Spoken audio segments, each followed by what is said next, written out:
of Carver Falls still argue about the exact night it started, whether the temperature had dropped to 12 degrees or 11, whether the gym lights were already cut or just dimmed.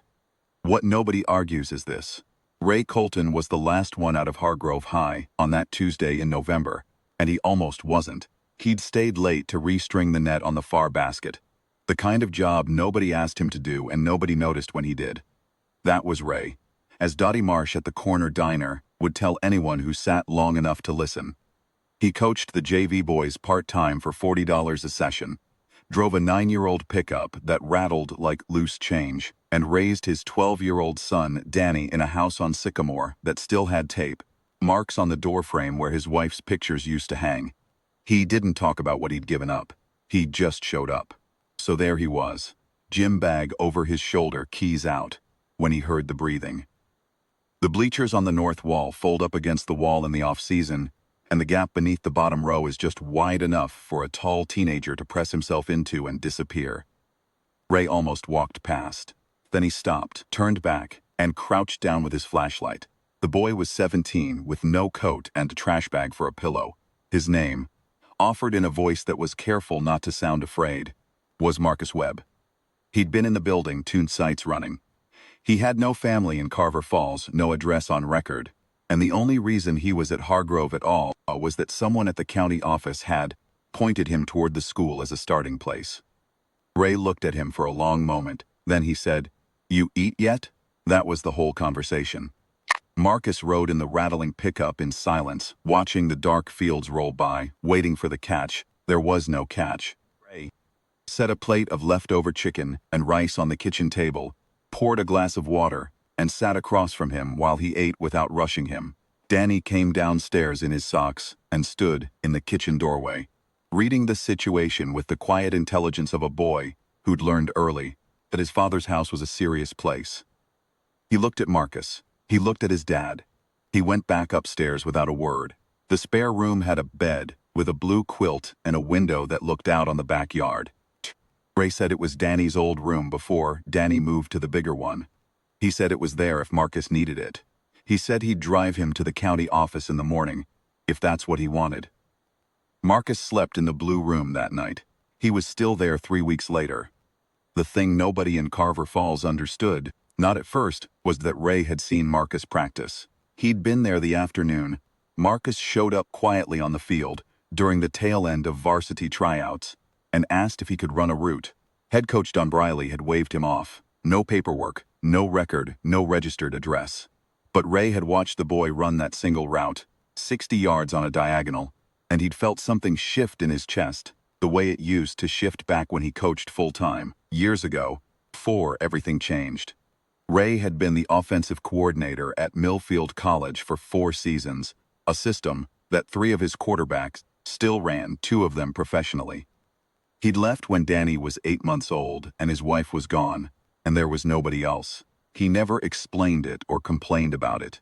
He came back to Carver Falls, took the part-time job at Hargrove, and raised his son. But he still knew what he'd seen on that field. And he knew what Don Briley had missed. Process of getting Marcus legitimately enrolled and onto the roster took 6 weeks, and left Ray with the patience of a man who had watched institutional machinery grind against the people it was supposed to help. He filled out forms. He drove Marcus to appointments. He sat in a folding chair outside the assistant principal's office 3 separate times. The athletic director, compact man named Gerald Finch, who wore his lanyard like a medal, made clear at each meeting that he considered this a problem Ray had created for himself. "He's not your kid," Finch said in the 3rd meeting. "No," Ray said, "he's not." He said it without heat, without flinching, and that was the end of the discussion Ray was willing to have about it. It was Sylvia Holt who changed the school board meeting. She was the 2nd youngest member on the board, a civil engineer who had moved to Carver Falls 4 years ago. She had seen Ray at 2 prior meetings, sitting in the back row, quiet, in his good flannel shirt, and she had him filed mentally as a determined man with a losing case. The board was not inclined toward exceptions.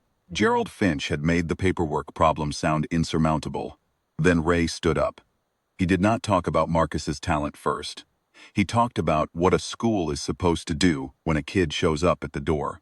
He talked about the 2 nights Marcus slept in the bleachers before anyone found him, and what it said about all of them that the building had been warm and the boy invisible. He talked about Danny, his son, who had given up his bigger room without being asked and spent 3 weeks teaching Marcus which burner on the stove ran hot. He spoke for 4 minutes. He did not raise his voice. Sylvia Holt called for a vote before Gerald Finch could respond. It passed 3-2. Marcus was enrolled by the end of the week. What followed was not a straight line. Marcus struggled in 2 of his classes, and Ray sat at the kitchen table with him 2 nights a week going over material the way he used to go over film, methodically, without impatience, circling back whenever something didn't land. Danny started sitting in on those sessions around week 3, nominally to do his own homework, and by week 5 he'd stopped pretending that was why. The 2 of them were up past 10 some nights, arguing about history and laughing about something Ray couldn't follow, and Ray would listen from the kitchen with his coffee going cold and feel something he hadn't felt in years. The specific fullness of a house working the way a house is supposed to work. On the field, Marcus was everything Ray had seen in that one route. By the end of the season, the scouts had noticed, and one assistant coach from a Division I program came to 2 of the last 3 games. Ray did not go talk to him. He let Marcus play. 6 months after that November night, on a Thursday afternoon in May, the gymnasium at Hargrove High held rows of folding chairs and a table at the with a pen and a framed letter of intent. The whole town came, or close enough. Dottie Marsh was there with her apron still on.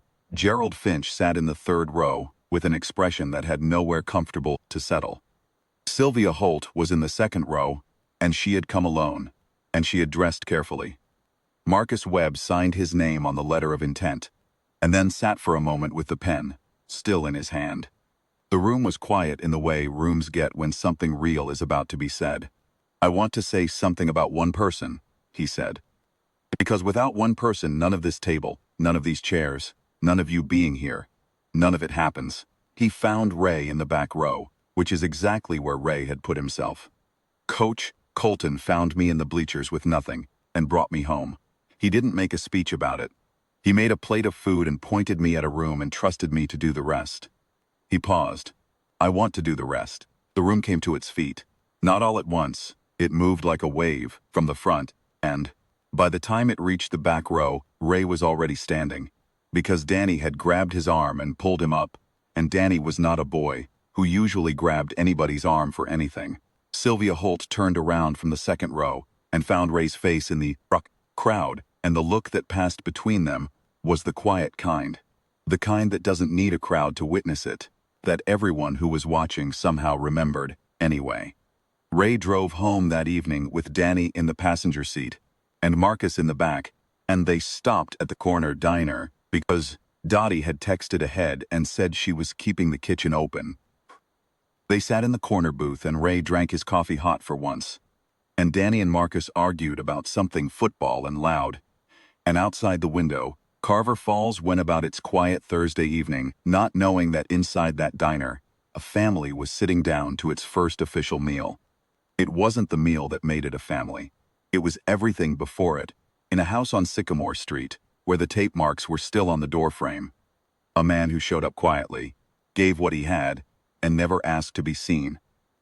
The whole town had stood up for Marcus Webb, but Dottie Marsh, who had watched Ray Colton longer than anyone, tell you the room had really stood up for the man in the back row who almost hadn't stayed to restring that net.